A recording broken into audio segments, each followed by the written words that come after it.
So with that, Rami, let's get started on the announcement made by the Trump or the Netanyahu regime that the war criminal will be coming to Washington yet again. This will be the sixth, I repeat, sixth trip to the United States for Netanyahu since Trump returned to the White House less than 13 months ago. He's coming on average once every 2 months or so. I've never seen anything like it. It's off the charts. No other world leader has come to the U.S. that often since Trump's inauguration in January 2025. No one even comes close. And I doubt that there's been any world leader, even during the Second World War, that came to the United States 6 times in the space of a little more than 1 year. So something's going on, and we're going to try to delve into what that is exactly. Trump and Netanyahu are scheduled to meet in Washington in 3 days' time on Wednesday of this week. So why is the Israeli war criminal coming yet again? Rami, if you could pull up number 1. This is the line that is being repeated by all Israeli media. Netanyahu's coming to address the U.S.-Iran talks and to tell Trump that it is not enough to get a deal on nuclear enrichment. Any deal has to address Iran's missiles and proxies. And what we're hearing is that the evil monster is insisting that Iran effectively deprive itself of the ability to strike Israel with ballistic conventional missiles or any missiles, and that it cut off all support for other resistance groups. And this is not just what you see up on the screen there is a report from the Times of Israel, but this is the unanimous message of all of the Israeli media. When I checked this morning, Haaretz, Ynet, and the Jerusalem Post, in addition to the Times of Israel, they were all repeating that mantra. This is about the negotiations with Iran and Netanyahu's insistence that all 3 of those issues be on the table. Dimitri, do Yes. you feel like, because Trump spoke about reducing Iran's ballistic missiles to under 300 kilometers, do you feel like this is an endorsement that Iran actually made extensive damage to Israel during the 12-day war, and that Iran in some way is an existential threat to Israel? Well, whether they understand, I think Iran is an existential threat to that tiny pipsqueak of a genocidal country. But I think you're absolutely right, Rami, that the insistence that Iran basically neuter itself from a missile perspective does show that they are very, very concerned, as does the fact that they have not yet attacked Iran. They are extremely concerned about Iran's ballistic missile capability, obviously. And I think the Iranians quite properly are saying that's the only thing that's protecting us right now. So if we give up the ability to strike the genocidal pipsqueak and, and American military bases that are more than 300 kilometers from Iran, then we will have no effective deterrent. And then we're going to go the way of the dodo bird. They're going to destroy us the way they've destroyed Syria and try to dismember us. And we'll come back to that. But that's a very important point, Rami. This is proof of how much they fear Iran's ballistic missiles. Now, the Prime Minister's office said, quote, "The Prime Minister believes that any negotiations must include restrictions on ballistic missiles and an end to support for the Iranian axis."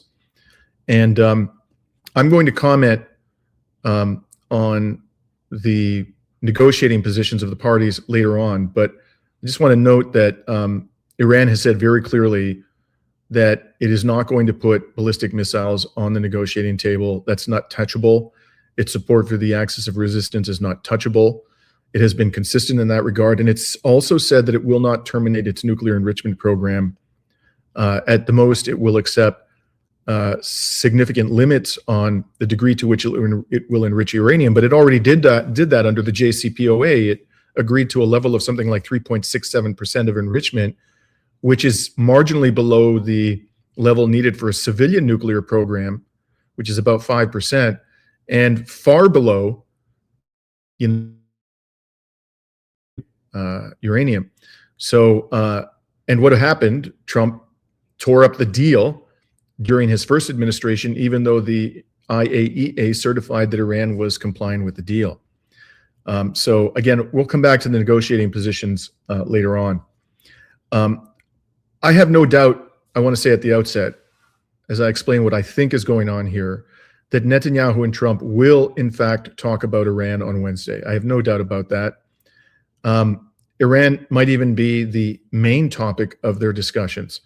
But for reasons I'm about to explain, I think that there's going to be at least one other topic on the table, and they don't want us to know that that topic is preoccupying them. And of course, I'm referring here to the Epstein files. Now, to explain to you why I think the Epstein files will be near the top of their agenda, if not at the top of their agenda, I'd like to revisit with you all what happened in late 2025, just a couple of months ago. So on November 19th, 2025, Trump signed into law the Epstein Files Transparency Act after it became apparent to him that he could not stop Congress from adopting the legislation, and he could not overcome, or that Congress would effectively overcome any veto that he applied, because there was almost unanimous support for this legislation in Congress. So he signs it into law on November 19th. By the way, I did a report about a week after that, which talked about the defects in this law. So, for example, it allows documents to be withheld or redacted for national security reasons. That's a big one. You can imagine them saying, well, anything that compromises our ability to defend Israel is a national security issue, therefore we're going to withhold information relating to Israel.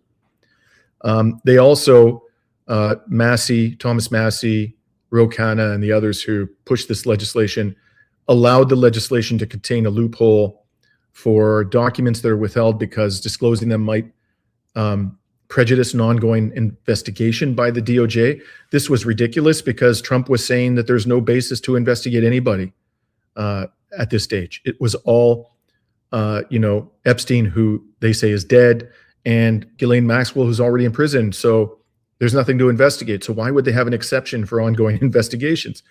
But probably the worst defect in this law was that it did not specify a penalty for non-compliance. So it didn't say that, if the Trump administration doesn't comply, then it will be held in contempt of Congress, or that there will be potential jail time for those who violate the law, that there will be massive fines. It didn't lay out any kind of procedure for pursuing or imposing a penalty for non-compliance. So this is a very weak law. And although, I do commend Thomas Massey and Ro Khanna for doing at least that much, we should stop talking about this law as though it was some kind of panacea. In my opinion, what this was designed to do was basically to calm the mob. And I'm a member of that mob, the mob that is demanding accountability. So I think this is a way for them to drip feed information to us until all the perps are basically dead, and to withhold the most damning information. The Democrats, they have the ability on the oversight committee to put out a much more information than they have. They've only put out a fraction of the information that they're able to put out. When they were in power, they did nothing, absolutely nothing, even when they had the majority in Congress and the Senate to release this information.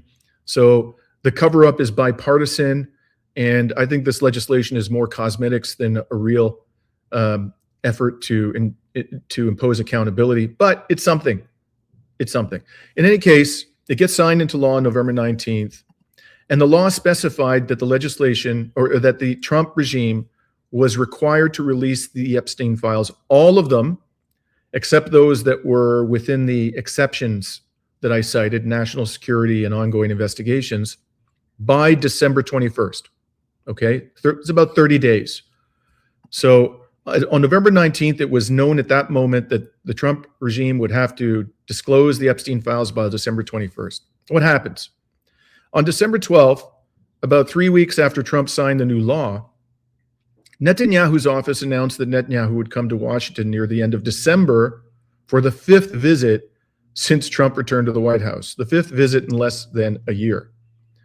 Then on December 20th, the day before the Department of Justice was required to release the Epstein files, and did release some of them, NBC News reported that when Trump would come to the U.S. at the end of December, he planned to brief, when Netanyahu, I'm sorry, would come to the U.S. at the end of December, he planned to brief Trump on Israeli plans to strike Iran. So if you could pull up image 2, Rami, we'll see there the headline of this big article. And you can see in the section I've highlighted, it says this: Israeli officials have grown increasingly concerned that Iran is expanding production of its ballistic missile program, which was damaged by Israeli military strikes earlier this year, and are preparing to brief President Donald Trump about options for attacking it again, according to a person with direct knowledge of the plans and 4 former U.S. officials briefed on the plans. So that tells you right there that this is a psyop. This isn't one person, deciding they're going to leak information for reasons of conscience. There's coordination going on here between unnamed officials to convince the public that the reason why Netanyahu is going to come to the United States at the end of December is exclusively, because no other reason is mentioned, to talk about Israeli plans to attack Iran. Okay? So you can remove that, Rami. Thank you very much. Before we do that, there's a Steve Bannon email to Jeffrey Epstein, because again, we've been really deep into these Epstein files over the last week or so. And one of them is an email from Epstein asking Bannon, how do you keep control of a population when it's about to revolt? And Bannon responds by saying, starting a war somewhere else, like invading another country, is a great way of keeping your population in check, because it keeps everyone focused into this new issue. So I feel like in some way, this whole Iran debacle happening at the same time as the Epstein files is kind of proving exactly what Steve Bannon was referring to. Absolutely. And it's more than Iran, which I'm going to discuss in just a second, but you're absolutely right. And indeed, this is rebellion caliber material. This is what we're talking. This is the type of thing that topples governments and heads of states, and even causes some particularly irate citizens, the peasants, to pull out the pitchforks. So let's then continue with what happens next. So on the 20th, these 5 officials, all of them unnamed, go to the corporate media in the U.S. and say, "Oh, he's coming to talk about plans to strike Iran." The next day comes the first dump of Epstein documents under the Epstein Files Transparency Act. And from that moment, from the moment that I remember this very clearly, and I was very gratified to see this, the Epstein Files scandal dominated the news cycle right up until the end of December. Like if you looked at the corporate media and particularly the alternative media, this was the #1 subject, and people were coming up with all sorts of stinking, smelling, vile dirt about Epstein and all of these psychopathic billionaires who frequented his dens of depravity. And then Netanyahu arrives in Washington at the very end of December. So by that point in time, I think it's fair to say that Trump and Netanyahu, and not just them, but the people around them and the neocons and the billionaire class were all deeply concerned about the public's preoccupation with the information that was released on December 21st. So the files showed us, amongst many other things, that Trump and Israel both had deeper connections to Epstein than many of us had understood. And I want to just remind people about what I was saying during that week after this story appeared in NBC News about why Netanyahu was coming to Washington again. My interpretation of these events was that was a planted story to distract people from the primary purpose, or at least one of the main purposes of Netanyahu coming to Washington, which was to talk about the Epstein scandal. Because it's a given, it's just a given that every time Netanyahu and Trump get together, they're talking about, somehow attacking Iran. They're obsessed with Iran. Iran is the key to resistance to Western hegemony in this very important region of the world. So they are absolutely fanatically determined to destroy Iran. And it's not news. It's not some kind of, scoop or breaking story to tell us that when Netanyahu meets with Trump, they're going to be talking about Iran. You should assume they always talk about Iran when they get together. Okay, this has been an obsession with Netanyahu going back decades. So why were they planting this story then? I believed, and I said this at the time, it was a distraction because what was really happening was that Netanyahu was panicking about the Epstein files, and he wanted to talk to Donald about stopping the catastrophe from getting any worse, the public relations catastrophe, and find ways of distracting people from what that document dump revealed about Israel and Epstein. So I talked about this, by the way, not only on this show several times. I also talked about this on other programs when I was interviewed, including the Jamal Thomas show. And as far as I know, no one else in the alternative media was arguing that a major reason for Netanyahu's fifth visit to Washington at the end of December was likely to be some kind of hatching of a plan to deal with the scandal, the burgeoning Epstein scandal. So almost immediately after Netanyahu met with Trump in late December, both corporate and alternative media outlets stopped focusing on Epstein. What happened? First of all, riots erupted in Iran. And we know from statements by former CIA director and the Mossad itself that Mossad agents were involved in important ways in those riots. That's not to say that there weren't legitimate grievances. It's not to say that they started the protests, although Scott Bessent, the U.S. Treasury Secretary, has said straight up that we engineered a sharp decline in the Iranian currency for the purpose of provoking protests, and it worked. He's now said this twice, at least twice publicly. So I'm pretty sure that they were talking about that too when they met at the end of December. But there was much more stuff going on. There was the kidnapping on January 3rd, something like 2 or 3 days after Netanyahu and Trump met, of President Nicolas Maduro from Caracas, which was a criminal violation of the most fundamental precepts of the UN Charter, but it didn't actually result in a change in government. Maybe, Delcy Rodriguez, and I've been talking about this in my reporting for Venezuela over the last week, is going to be somewhat more cooperative than Nicolas Maduro. But until now, there are plenty of indications that she's going to continue, and the people around her, who are all from Nicolas Maduro's government, are going to continue to try their best to protect the sovereignty of Venezuela.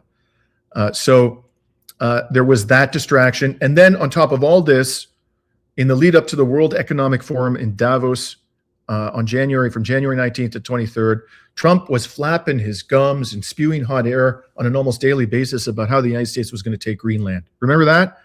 And so Trump goes to Davos after, intimating that maybe the U.S. would use even military force and threatening to impose sanctions on Europe, crushing sanctions if it didn't allow the United States to effectively confiscate Greenland. He goes to Davos and he folds up like a cheap suit. And he says, well, no, I'm not going to use military force, and, I'm not going to impose sanctions. I'm not going to use tariffs to try to do this. But we're going to find a way. Now, I'm not suggesting that Trump doesn't really genuinely want to take control of Greenland. I believe he does. And I'm not suggesting he doesn't really want regime change in Venezuela. I believe he does. Nor am I suggesting that all of the military assets he sent to the region after he met with Netanyahu, that was another thing that dominated the public discourse, that they aren't ultimately going to be used to attack Iran. They may well be used to attack Iran. But so far, what we've seen during the month of January was a lot of hot air. It was a lot of hot air. The Iranian government is still firmly in place. The Chavista government is still firmly in place. There hasn't been a bombing of Iran, and Trump has folded up like a cheap suit on Greenland. But all of this, posturing worked. It worked to distract people from the Epstein scandal, which, as I've said in other contexts, in my opinion, is the most important scandal of our time. Go Go ahead, Rami. Just a little question here is that couldn't the United States find an easier way to distract us from the Epstein files, such as not releasing the files at all? Well, then they would have no argument that they're complying with the law. I think Netanyahu believed when Trump came to the White House that none of those documents would ever see the light of day.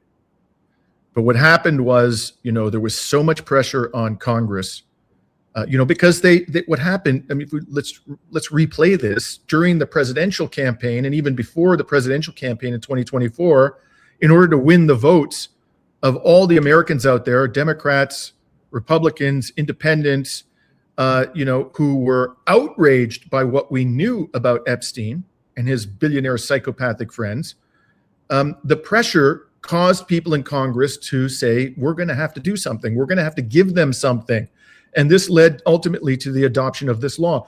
Remember that Trump was eviscerating any Republican, including in particular Marjorie Taylor Greene. And I have to say, I admire her stand on this particular issue.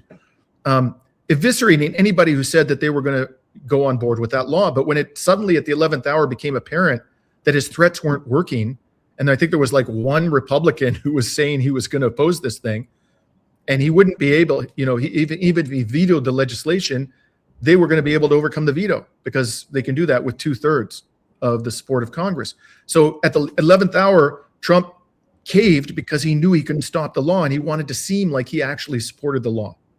So I think that this was not what Netanyahu and Trump imagined, that this law would be forced upon them, and then they were going to have to release at least some of the documents to convince the public that they were coming clean. Okay, so this is their plan went awry, and I think their plan was no disclosure.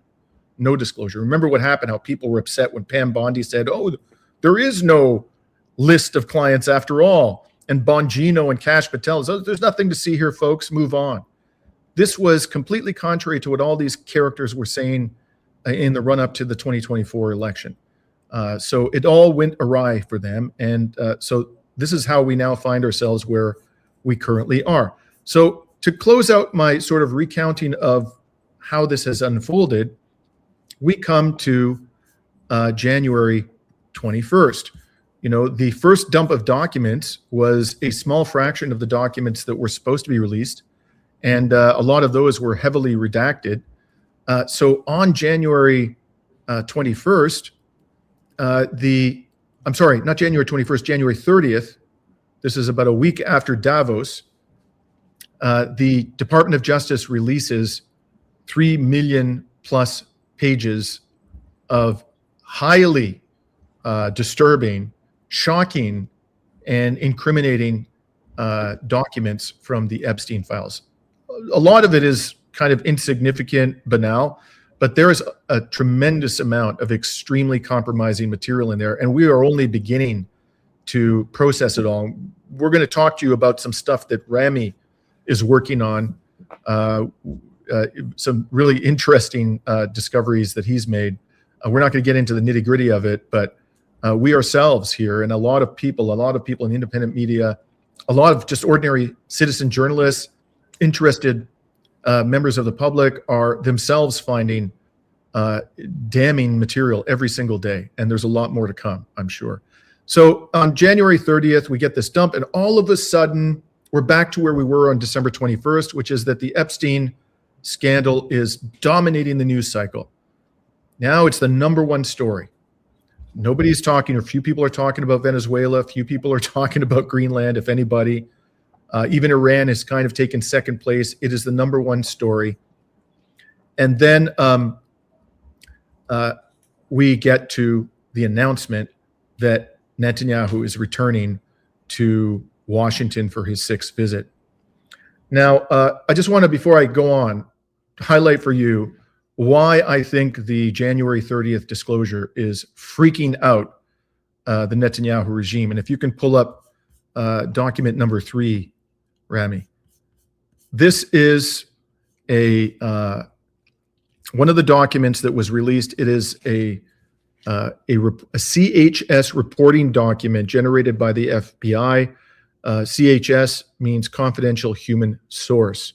This is from October 19th, 2020. Okay. We don't know who the source is. The name has been redacted or withheld, and the case agent's name has been redacted there as well. But the source says, amongst other things, this.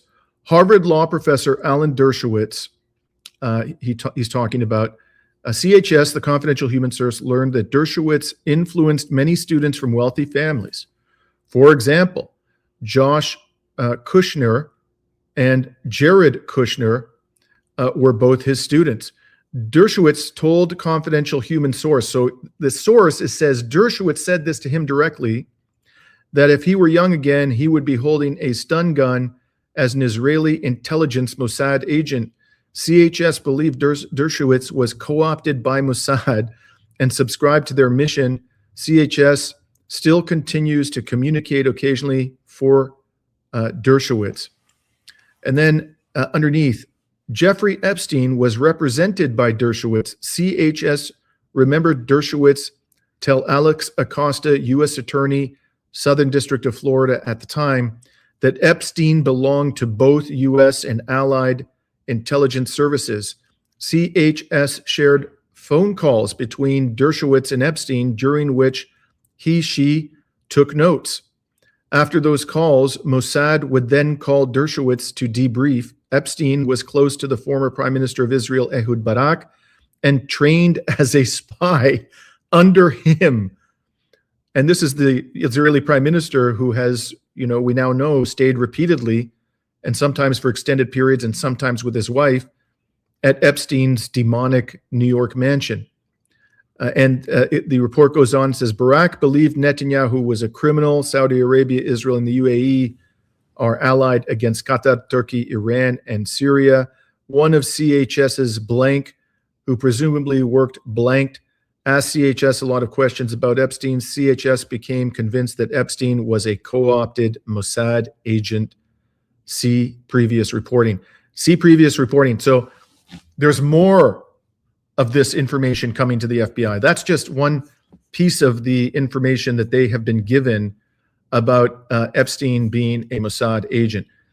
And remember, this is a man whom even the U.S. government acknowledges sexually abused over 1,200 young females, over 1,200. That's what they say. Some of them as young as 11.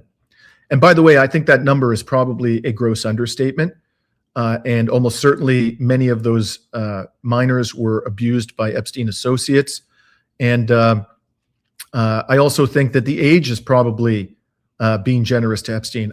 There's evidence we're encountering that some of these victims were much less than 11 years old. And there are even reports, as horrifying as it is, that there were babies that were abused.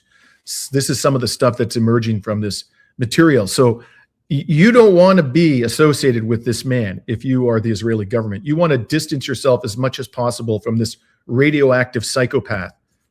So what happens, about a week or a few days after the January 30th document dump by the DOJ, Netanyahu announces that he's rushing to Washington yet again. So I say to you folks, there's a little bit of a pattern here. I believe Netanyahu and Israel are freaking out, the Israeli political and military elite. As a result of their live stream genocide in Gaza and for a host of other reasons, Israel and the U.S. are now both global lepers. It's gotten so bad that the U.S. and Israeli athletes got booed on Friday at the opening ceremony of the Winter Olympics. I've been watching the Olympics. I haven't watched them in the recent past because I'm sick of them now. I can no longer stand them. But, when I was a kid, I watched a lot. I don't remember athletes from any particular country getting booed, particularly the United States. It's getting pretty hostile out there for the genocidal entity and its Western backers. And by the way, just before this live stream started, I happened to be watching over lunch a report by Jean Taka, an excellent independent journalist who played video of 4 prominent U.S. athletes, each giving interviews in which I think it was yesterday or the day before, they expressed shame, really, at what the United States is doing, and tried very, very hard to distance themselves from the criminality of the U.S. government, both at home and abroad. So the public relations situation for both Netanyahu and Trump has become dire, and for both of them, there are upcoming elections. In both Israel and the United States, there are going to be midterms later this year. The Netanyahu regime, I understand, needs to go to the polls before the end of this year. So they're very, very concerned about where all of this is heading. And I think the most rational inference is that they are panicking, and they're going to be talking about what to do about it when they meet in 3 days' time. Now, if you don't believe me, or you have skepticism about whether Netanyahu himself is panicking, I think you need only look at his own statements. And he put out a tweet 2 days ago in which he went out of his way to distance Israel from Jeffrey Epstein. And he said, Jeffrey Epstein's unusual close relationship with Ehud Barak doesn't suggest Epstein worked for Israel. It proves the opposite. Stuck on his election loss from over 2 decades ago, Barak has for years obsessively attempted to undermine Israeli democracy. God. As if Netanyahu is the guardian of Israeli democracy. And he goes on and says, by working with the anti-Zionist radical left, yeah, he's pro-Palestinian, Barak, sure. The war criminal, the bloodthirsty savage who has the blood of countless Palestinians on his hands. And he says that he attempted to overthrow Barak, the elected Israeli government. Barak's personal fixation led him to engage in activities publicly and behind the scenes to undermine the government of Israel, including fueling mass protest movements, fomenting unrest, and feeding false media narratives. What a pile of stinking bullshit. The idea or any suggestion that Barak was no longer working in or for the state of Israel and its intelligence agencies after he ceased to be a minister in the government is laughable. I think history has shown that, membership in the genocidal Israeli regime is kind of like Hotel California. You can check out, but you can never leave. I don't believe for 1 second that Barak stopped working in some way for the state of Israel and its intelligence agencies when he ceased formally to be a minister in the government of Israel. But whatever you may think of Barak, the problem with this argument that Netanyahu is making is that it's not just Epstein's relationship with Barak, which strongly suggests, if not outright proves, that Epstein was working for Israeli intelligence. There's a lot more than that. This pathetic attempt to distance Israel from Epstein omitted to mention that Israeli spy Yoni Koren stayed at Epstein's New York mansion repeatedly and for extended periods. And we know this due to some wonderful reporting by Dropsite News. You can see here an article they published, I believe it was in November of last year. And they wrote, an Israeli military intelligence officer stayed at Epstein's Manhattan apartment. It's not an apartment, it's a massive mansion, as we covered in a report we published yesterday, with pictures of naked minor females all over the place. And he stayed there, this spy, on at least 3 occasions, including once in February 2013 while working as a senior aide to then Israeli Minister of Defense, Ehud Barak. So, and it goes on and talks about other ways in which Yoni Koren was involved with of Epstein. And on top of that, I'll just point out one other fact. There is the revelation. Sorry, I don't think that's the one we're looking for. This revelation. Rami, could you just pull up number 7, please? I think there we go. Thank you. This is a December 10th, 2014 email from Epstein to Melanie Spinella. And he wrote, Gratz, Charity, Herzog, Ehud coming to Island this weekend. Come Plane 3 issue. I don't know what the hell that means, but in any event, this is very likely a reference to none other than the war criminal Isaac Herzog, the current president of Israel. He appears to have gone to Epstein Island, again, a den of depravity, in 2014.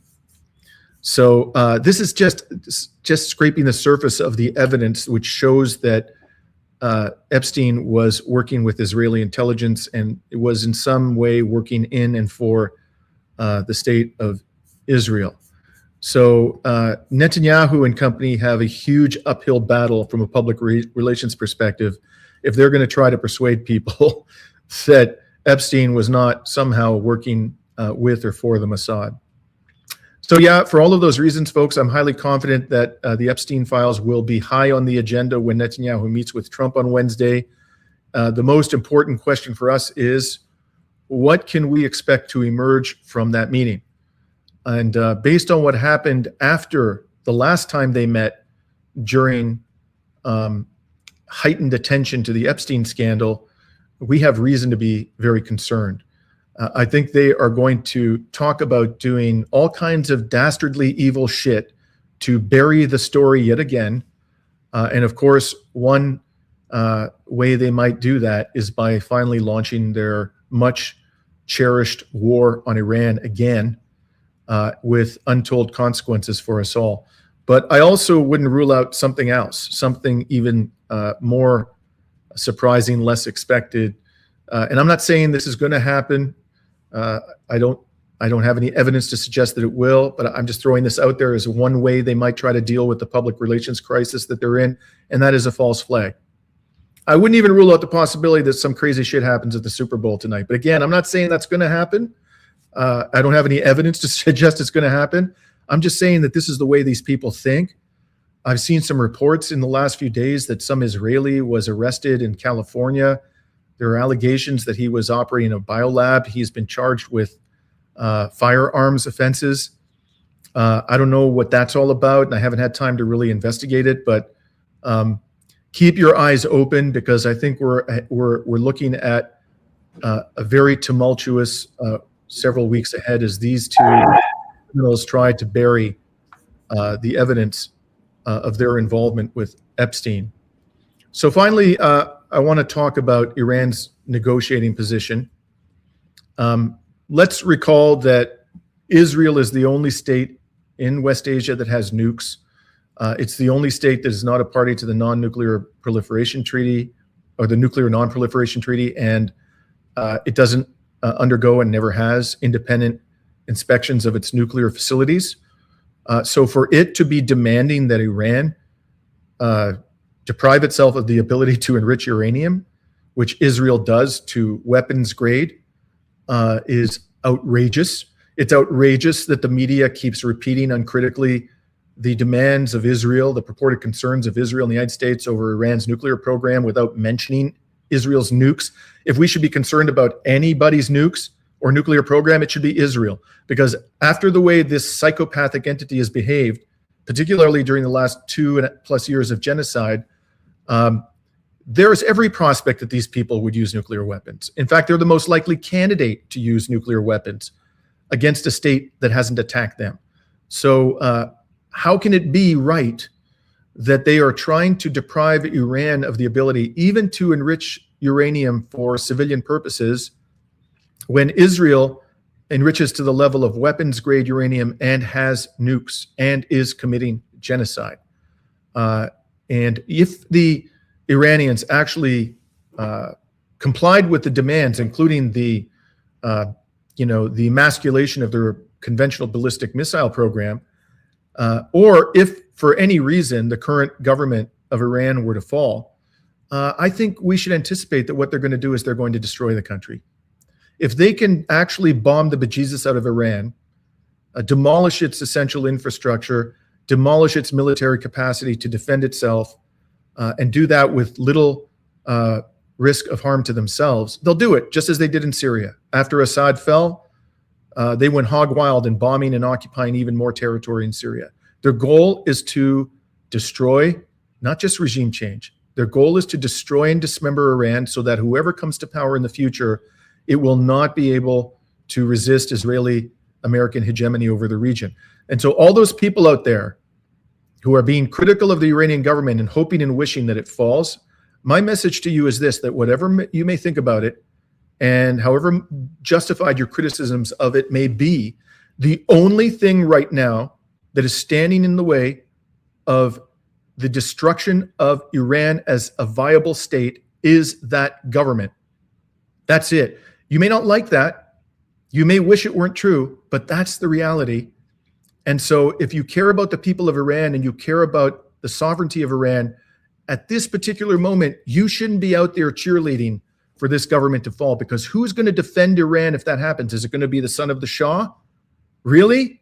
That corrupt little twerp is going to defend Iranian sovereignty from the Americans and the Israelis? I don't think so.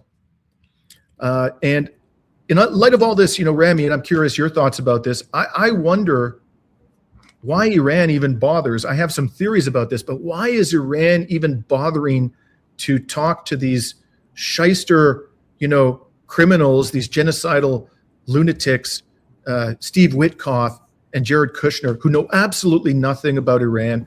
They know next to nothing about the region. They are con artists who, at least Witkoff, before Kushner entered the Iran negotiations, he tried to lull Iran into a false sense of security while Israel was preparing to attack it. So I've been wondering a lot about why they even bother talking to these criminals. And I have theory about this, but I'm curious, Rami, do you have a theory about this?